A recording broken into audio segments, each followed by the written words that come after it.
Hi, and welcome to Answers News for Monday, November 26th.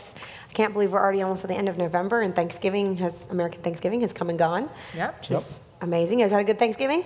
I did, yeah. It was good. It was busy.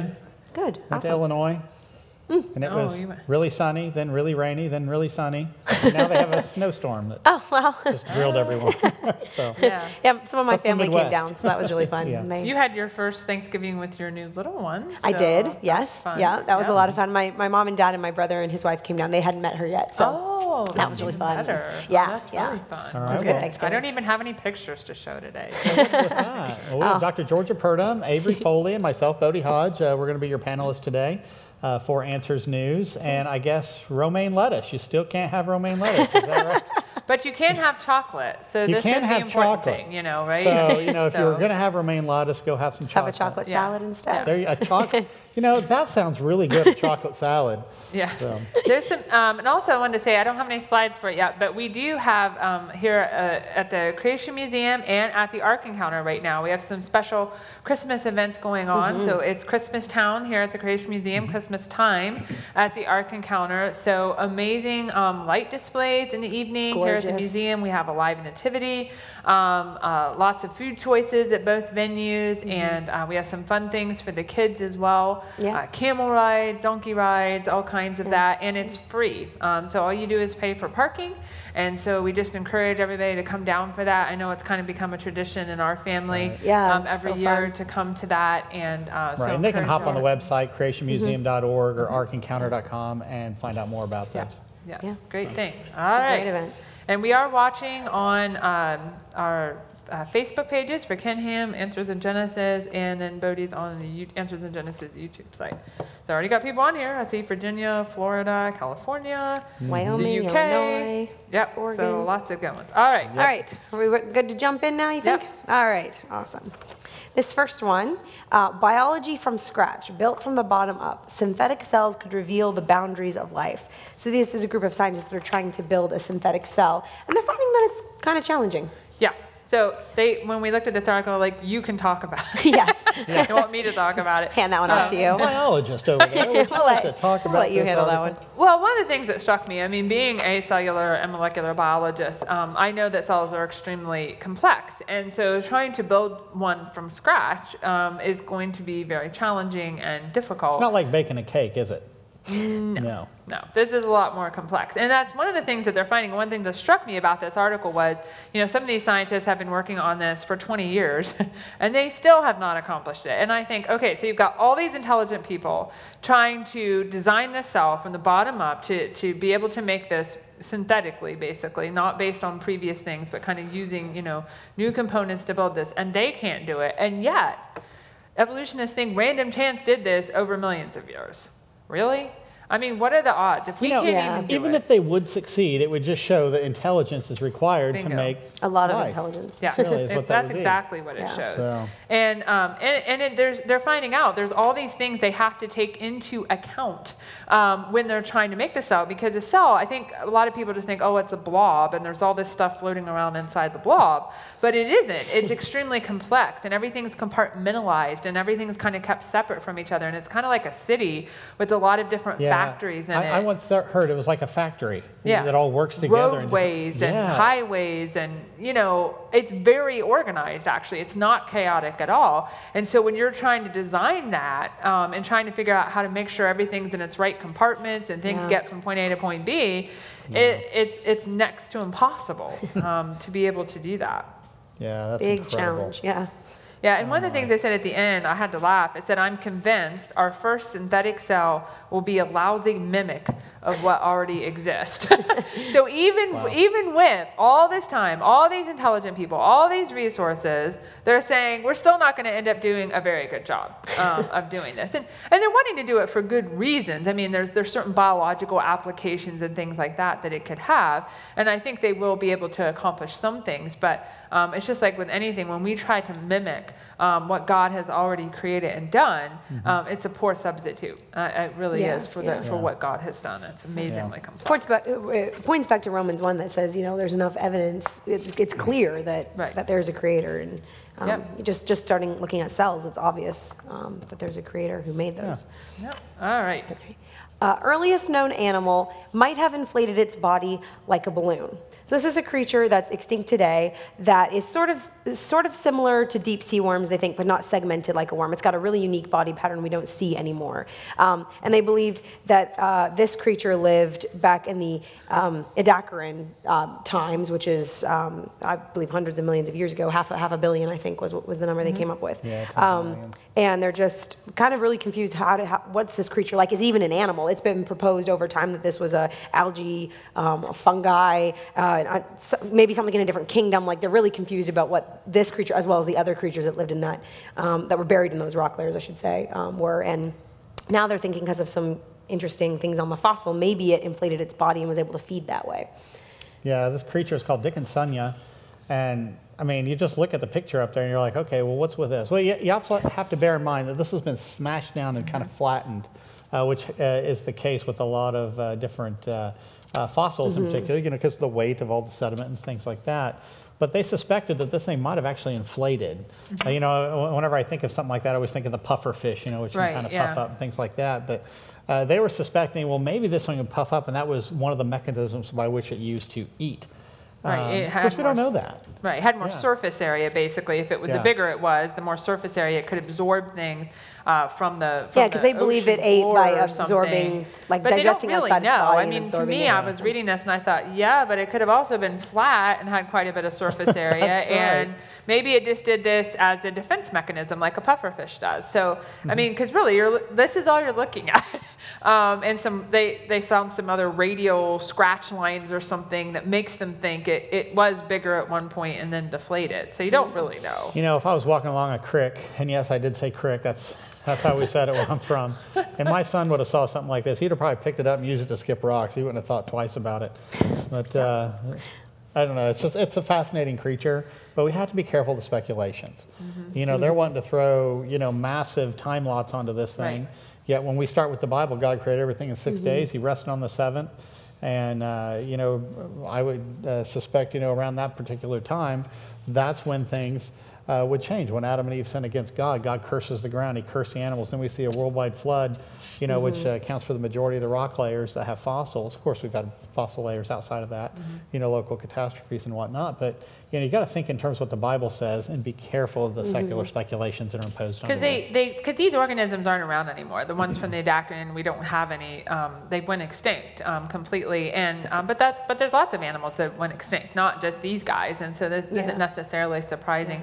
They call them a failed evolutionary experiment because they're not around anymore. But that's not really fair to say. There's lots of animals that have went extinct. So to say they failed because we don't have them, that's not in my opinion, that's not a good opinion to have about them. I always find it fascinating how many animals or how many plants and things like that, people say, oh, yeah, this thing's gone extinct. And next thing you know, we find one living someplace. We have living fossils all over the place, whether it's fish or whether it's, trees and things like that. Ginkgo biloba, for example. I always love seeing stuff like that. So you never know. Maybe they'll find something like this. If this really is a deep sea creature, there's a lot of stuff in the deep sea that we don't know what's down there. It's very true. It's kind of a fancy frontier down there. Boy, we have people from all over here. I'm like looking at this. We've got people from Nova Scotia, Canada. Tommy Mitchell's watching from his office, so he's one of our speakers here. He can probably hear me. Mississippi, Mexico. California, Australia, Iowa. These people are watching while on vacation in Mexico. Washington. I'm waiting for an astronaut to actually just jump on and say, hey, I'm watching Answers News. From the International Space Station. No, that would be cool. That would be nice. Somebody asked us, so on Monday we did a week ago. Yes, that's correct. I'm thinking Thanksgiving, yeah. So a week ago, we did a special Answers News on a video that Matt Walsh, which some of you may know, he's a popular blogger, kind of news guy, and he talked about his opinions on young Earth creation and not necessarily believing that. And so we responded. We took a whole episode to respond to that, so you can see that on our Answers in Genesis YouTube channel. Somebody asked, so we did invite him here to the Creation Museum to talk with Ken Ham, our CEO, and to talk with with some of our staff scientists. So somebody said, is there any update? I've not heard anything, so I've not heard that he's accepted that or decided to come, but we'll definitely keep you posted if he does make that decision. So anyways, okay. All right, this next one comes from Fox News. Christian student senator at UC Berkeley harassed for abstaining from pro-LGBTQ vote. So this was a student senator at UC Berkeley who basically decided she wasn't going to vote either yes or no on, it was basically, they called it a symbolic student vote about whether or not they would, what were they doing? Trying to basically condemn the Trump administration's saying that individuals are defined as male and female from birth. And so she didn't vote on it and just, abstained from that. And the backlash, oh my word, they're saying that she's violent, hypocritical, and bigoted, that she's creating a toxic environment on campus. And because she didn't vote pro-LGBT. Right, because she didn't she didn't vote no either. She didn't abstained. And from the vote. She said, I believe God created male and female at the beginning of time and designed sex for marriage between one man and one woman. For me, to love another person does not mean that I silently concur when at the bottom of my heart I do not believe your choices are best or right for you as an individual. And all through the article, whenever they're quoting her, she's very kind, she's very loving, but she stands on truth. And the backlash is just incredible. Oh, I know. She's been consistently harassed. She's afraid of violence against herself. People have been bigoted toward her. And this is at Berkeley, And, it's interesting, because they're saying that she's the harasser and that she's bigoted, and all the while they're the ones doing it. It's an inconsistent position. And they're being bullies. I mean, that's what this is. This is bullying. They're trying to get her to step down. They had a meeting where they had hundreds of people come out and try and convince her to step down. Only 3 students stood up for her and said, no, what you're doing is wrong. There's freedom of speech, freedom of religion. And now I want you to think, these are people of the next generation. Consider this. And, there's so many of them that were just more than willing to attack anybody who disagreed with their positions, that affirm sexual immorality. So, I mean, it's shocking. Well, they talk about being tolerant, and then they're the most intolerant people that you can meet. I mean, because they don't want just tolerance. They want acceptance and agreement, right? And it's not okay to disagree, because if you disagree, that means you hate them. It doesn't mean I hate them. It means I disagree with them. Well, I mean, you can turn that around. If these guys all disagreed with her, does that mean that they hate her? They seem to. But a position that they're taking. And go ahead. Oh, she even, one of the newspapers, the Daily Californian, ran an editorial against her. She wrote a rebuttal and tried to explain her position, and they wouldn't even print it. But then they printed another editorial calling her to resign and calling her. They won't publish her rebuttal. They won't publish her defense of why she did what she did. And I had to kind of laugh, because they said, well, she's creating a toxic space for LGBTQ plus communities. Well, who's creating a toxic space for Christians? I mean, that's what they're doing in turn. I mean, and some of the language that they used was choice words. Jeez. If you know what I mean. They were using some very foul language attacking her. Pretty awful. This reminded me, as I see her standing up for something she believes in, it reminded me that as parents, we need to be raising young people who are deeply committed to what the Bible teaches. Because she's walking a really hard path right now at that school. She is. But she's still standing strong, and she's refusing to resign, and because she said that if she does not stand up for what she believes, there will be no more Christian minority left to stand up. And so that's why she won't resign. So she won't resign. And so but we need, as parents, need to be raising up children who know what they believe, know why they believe, and are willing to do the hard thing to speak the truth in love to others. It says here, she's received supportive messages from people all across the country, and she says, I'm reminded the rest of the world is not a bubble the way Berkeley is, and honestly, that gives her hope. Well, and it's interesting, one of her supporters said, that he felt Christians and conservatives were the ones being marginalized on campus. They were a marginalized group, not LGBT, but the conservatives and Christians. He was laughed at for that. And so it just shows It just goes to show it. It was I mean, you expect that, but it's very sad. I mean, I'll tell you what, as a parent, I'd be cautious about ever sending my kids to someplace like UC Berkeley just for their safety. No joke. That's it's pretty crazy what's going on there. That's a scary place to send them. There have been lots of stories that have come out of that university that have been similar to that. This next article ties in with that one. cultural winsomeness will not be enough for Christians. This was directly commenting on that story and saying that Isabella Chow was her name. She was being very kind, very gracious, very loving, very winsome, and it didn't do any good, really. Like, they're still attacking her, they're still hating her, they're still calling her a bigot. Yeah, and so they say in this article... She's just like, I'm going to stay out of it. That's really what you say when you abstain. They said in the article, no amount of cultural sophistication or intelligence will absolve the Christian from being seen as a backward-thinking bigot. And that's what we need to realize. You know, I think a lot of times Christians get under the impression that, well, if we're gracious enough, if we're winsome enough, people will listen to what we have to say, and they'll start to come into agreement with us. No, they won't. Men love darkness rather than light. Yeah, because this isn't about being gracious or winsome. Not that we definitely should be. Yes, but what I'm saying is you still can't expect to be accepted by a society that has rejected God and rejected his word. It doesn't matter how winsome, how nice, how gracious you are.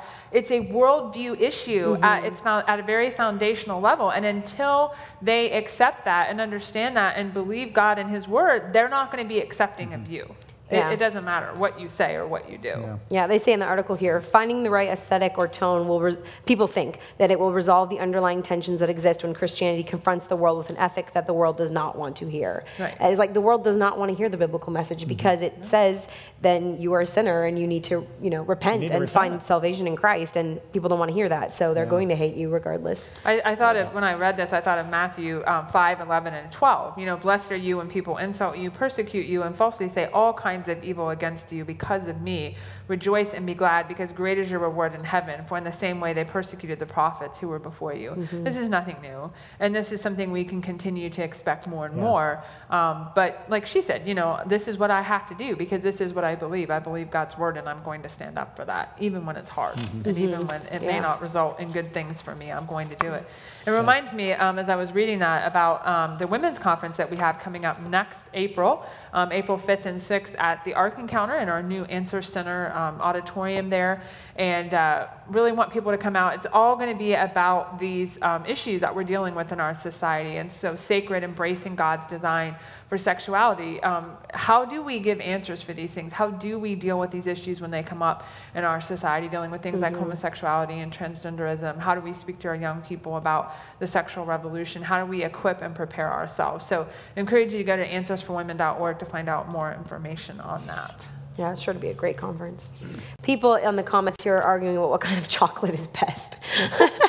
Milk chocolate. You started something. I like dark chocolate, so that's what I'm going to say. I like mine extra creamy. I like pretty much every chocolate. If it gets too dark, then I'm like, eh. Somebody on here, a couple people have asked, have you read where DNA research scientists trace man back to two human beings? I haven't.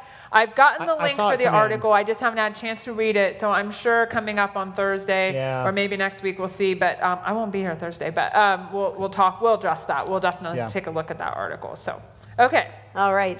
This article from USA Today. This one's been really popular, so I imagine people have probably seen this one.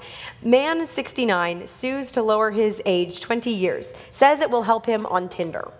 So this is a guy in the Netherlands who... The audience is smiling like, oh, Mom. Wow, I can't believe we're actually hearing this. Yes. This gentleman in the Netherlands is suing the government to have his birth certificate have the date changed from when he was born, so that instead of being 69, he will be 49. And he claims that will help him avoid... Why not 21?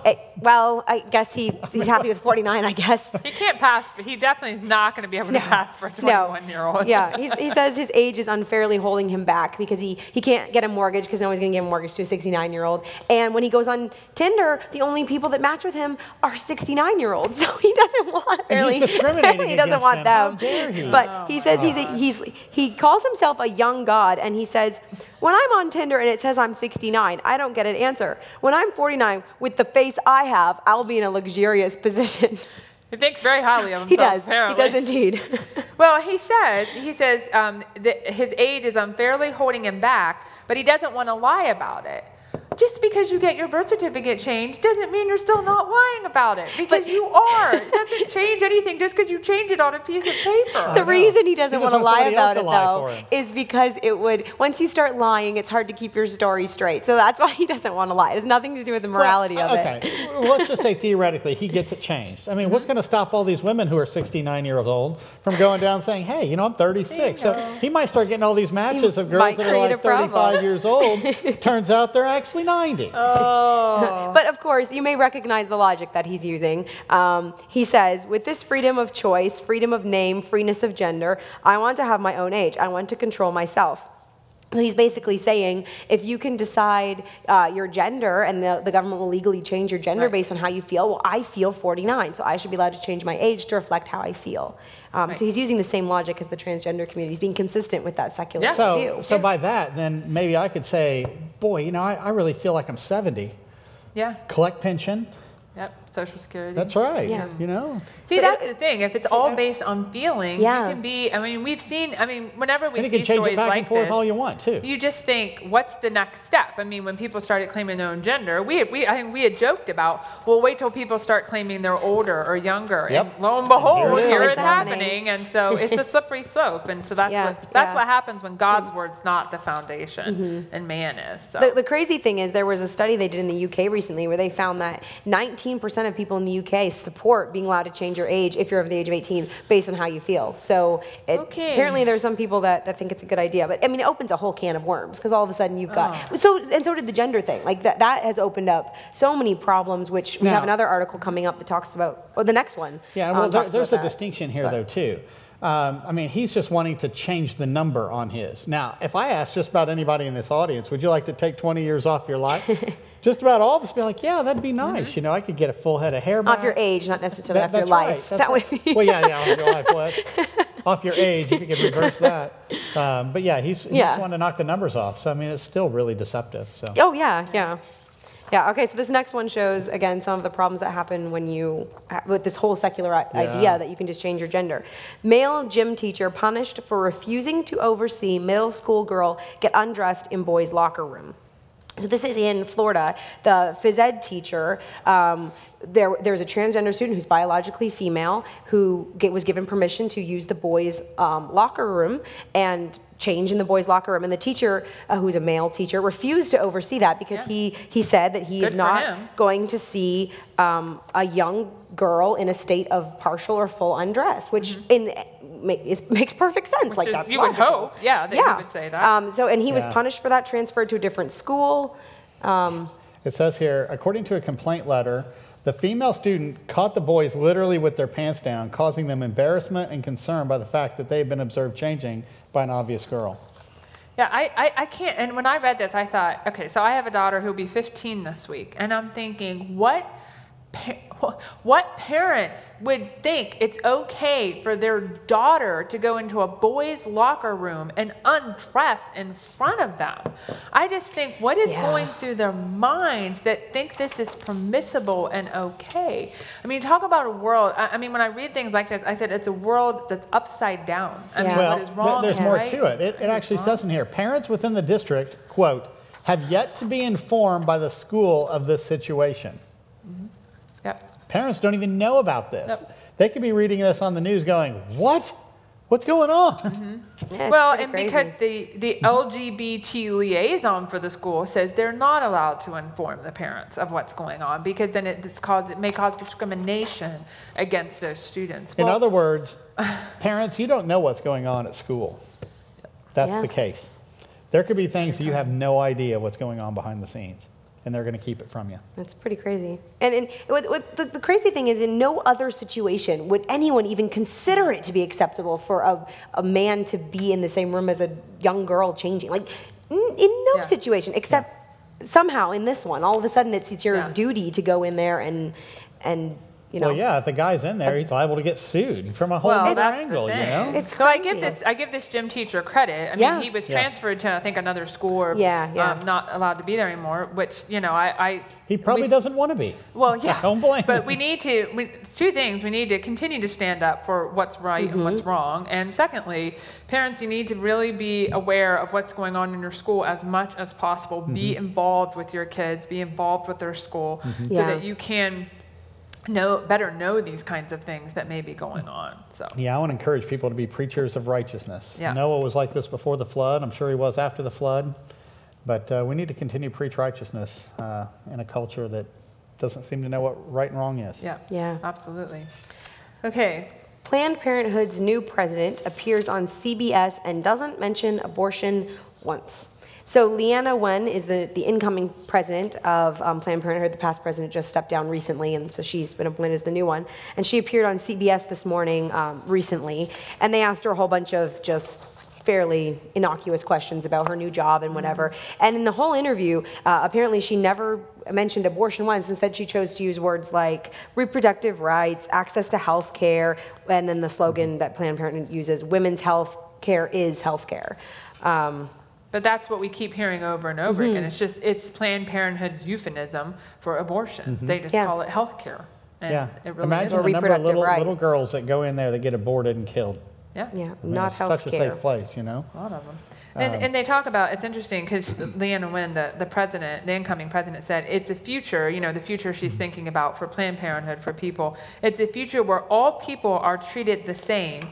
I thought, well, what about the people in the womb? They're not being treated the same, right? They don't believe they're people, but, you know, their rights are being completely abandoned. If all people were treated the same, either all of them would be aborted or none would have been. Yeah. Yeah. It's that simple. So it just goes to show they'll say one thing, but they really mean another. Well, and it's interesting too because she said, I respect, each person's beliefs for themselves. My problem is if they want to impose their own beliefs on other people. Okay, wait a minute. But what Planned Parenthood wants the government to force employers to subsidize abortion-inducing drugs, to force everyone, even ministries like Answers in Genesis, to provide that. You're wanting your beliefs imposed on other people. Don't say that you're okay with that because well, I don't want to impose it. You're wanting to impose it on me. Right, they're being inconsistent. Yeah, it's a double standard fallacy. very much completely inconsistent with that. So.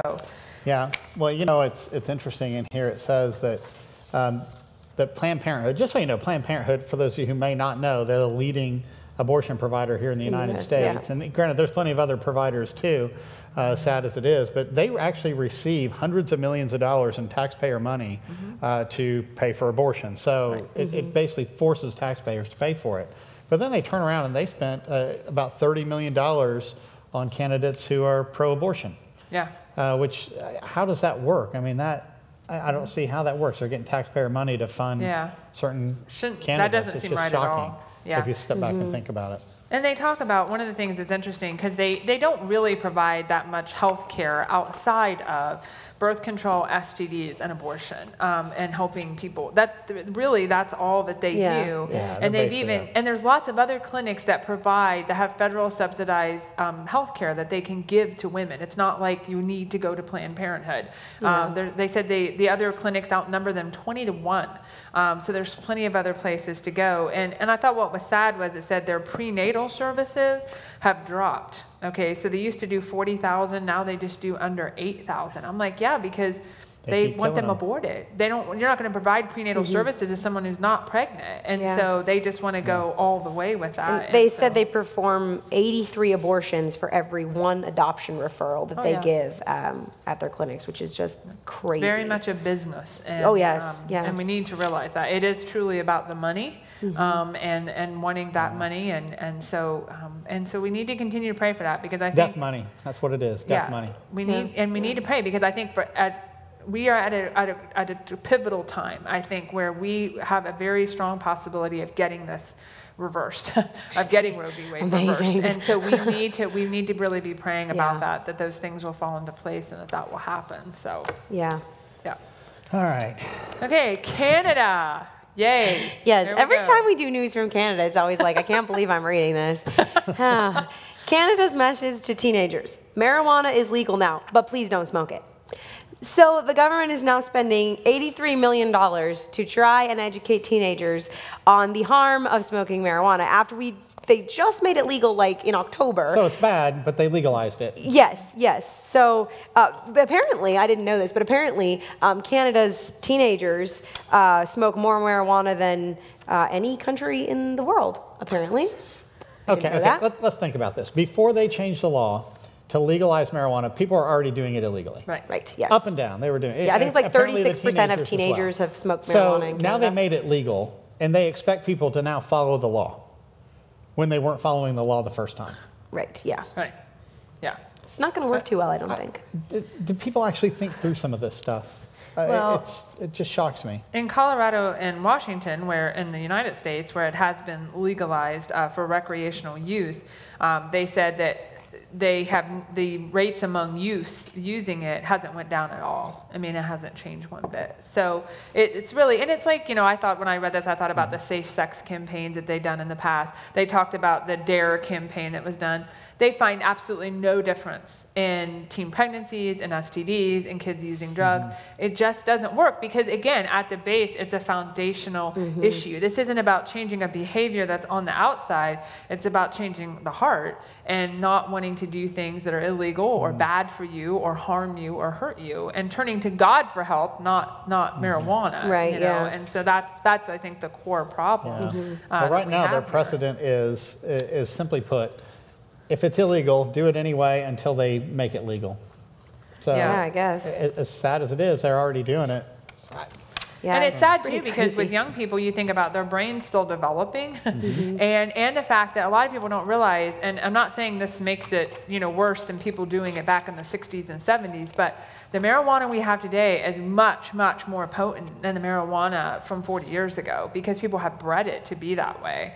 And so you need to realize that it's much more harmful than what people were smoking, back in the 60s. And so it's even more of a concern, I would say. So. Yeah, one of the health campaigns, because some groups are taking different sort of tactics. Some are saying don't smoke marijuana at all, and the other group was saying take more cannabis-free days and don't drive stoned. And that's basically their message.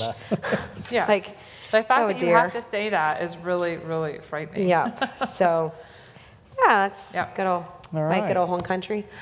And the next one's also from Canada. All right, we'll have to hurry on this one. Do we want to do this one or do we want to wait? Oh, we can do this one. All right, we'll get through this one. A big piece of the puzzle of life.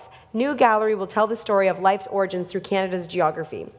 So this is coming out of the Royal Ontario Museum, which I've been to before. It's very cool, but there's a lot of evolution in it. Even as a little kid, I was like, wow, this is bad. Yeah. There's a lot of evolution here. But they're creating basically a new exhibit that's going to show the supposed history of life, just from using Canadian fossils, going from one end of the country to the other, and starting at the bottom of the rock layers and going up through to more recent So they're going layers. to go through all that flood sediment and reinterpret basically it is all to that be they're evolution. doing. Yes, yeah. See, they would say it's billions of years, but we would say no. It's just a lot of organisms that have been buried in a very short period. It's not a walk through different eras of history. It's a walk through different ecosystems that were buried during the flood. So. And even they talk about some of these fossils being, well, obviously it was a catastrophic mudslide that buried it. Yeah, or, you can see the cells that compose the eyes. They have such exquisite preservation. Crazy. They know it had to be buried quickly, and that's explained very easily by the flood.